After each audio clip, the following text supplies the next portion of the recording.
Hello students, कैसे हैं आप लोग। आई होप आप सब बहुत अच्छे होंगे और मस्त होंगे। तो आज मैं आपको लिए लेके आया हूँ डेरिवेटिव का बहुत प्यारा सा क्वेश्चन। आप लोग ट्राई करो एक बार साथ साथ, है ना। इन्वर्स का डेरिवेटिव है, देखते हैं कैसे सॉल्व कर पाते हो। तो देखो, एक चीज़ बहुत इंपॉर्टेंट है कि अगर मैं ऐसा करूँ, है ना, अगर मैं ऐसा करूँ कि ऐसे लिखा हो साइन थीटा, अगर ऐसा लिखा हो, है ना, तो answer is what, theta. Answer आएगा आपको थीटा। लेकिन ध्यान रखना कि बाहर इन्वर्स है और अंदर साइन थीटा है, तो आंसर थीटा आएगा। अगर मैं बाहर ऐसे भी लिखूं साइन और ये साइन इन्वर्स अंदर थीटा, तो भी आंसर आपका थीटा आएगा। ठीक है, इन दोनों बातों में कोई कंफ्यूजन नहीं होना चाहिए पहले से। ठीक है, अब जब भी डेरिवेटिव आती है इन्वर्स फंक्शन का, तो गाइस एक चीज़ ध्यान रखना कि ये जो इन्वर्स है ना, तो पहले बाहर अगर आपको साइन इन्वर्स दिख रहा है तो अंदर भी साइन थीटा आपको बनाना पड़ेगा। बाहर अगर साइन इन्वर्स है ना, तो अंदर साइन थीटा बनाना पड़ेगा, तो ही आंसर थीटा आएगा आपको। तो ऐसे क्वेश्चंस के लिए आप लोग क्या करोगे, बेसिकली सब्स्टिट्यूशन मेथड होता है कि एक्स के प्लेस पे आप कुछ सब्स्टिट्यूट करो और साइन थीटा के प्लेस पे रिप्लेसमेंट करो। ठीक है, तो देखो कैसे होता है। अगर मैं आपको ये बोलूं कि x के प्लेस पे tan थीटा सब्स्टिट्यूट कर दो, x के प्लेस पे अगर tan थीटा सब्स्टिट्यूट करोगे तो यहाँ से थीटा क्या होगा आपका, यहाँ से थीटा आएगा आपको tan इनवर्स x। यहाँ से थीटा क्या बनेगा, tan inverse x। I hope यहाँ तक क्लियर होगा। ठीक है, इसके बाद ना आप क्वेश्चन में सब्स्टिट्यूट कर दीजिए y इज इक्वल टू आपको साइन इनवर्स और यहाँ पे 2 into x, that means 2 tan theta, x के प्लेस पे tan थीटा मैंने पुट कर दिया, और 1 प्लस आप यहाँ पे लिखोगे tan स्क्वायर थीटा।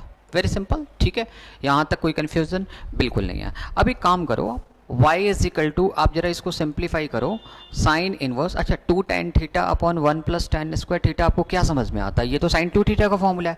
तो this is what, sine 2 theta. Okay, तो आपको मैंने अभी जस्ट बताया कि अगर साइन इनवर्स साइन थीटा हो तो आंसर थीटा आता है। तो आप देखो जरा, साइन इनवर्स साइन एक दूसरे को कैंसिल कर रहे हैं और यहाँ पे आपको मिल रहा है y इज इक्वल टू 2 थीटा। तो गाइज पहले ना आपने इनवर्स के अकॉर्डिंग सिंप्लीफाई करोगे, इनवर्स के अकॉर्डिंग क्या करोगे, सिंप्लीफाई करोगे। जैसे ही इनवर्स के अकॉर्डिंग सिंप्लीफाई हुआ, अब मैं डेरिवेटिव अपने थीटा की वैल्यू पुट कर दो, 2 इंटू थीटा की वैल्यू क्या अपने पास, थीटा की वैल्यू क्या आपके पास, tan इनवर्स x। तो y इज इक्वल टू आपके पास आया 2 tan इनवर्स x। तो अगर मैं इसका डेरिवेटिव करता हूं dy by d x is equal to 2 to as it is. आपको पता है कि tan इनवर्स x की डेरिवेटिव 1 प्लस क्या होती है, 1 प्लस क्या होती है, एक्स स्क्वायर होती है। And this becomes what, this becomes dy by d x is equal to 2 upon 1 plus x square.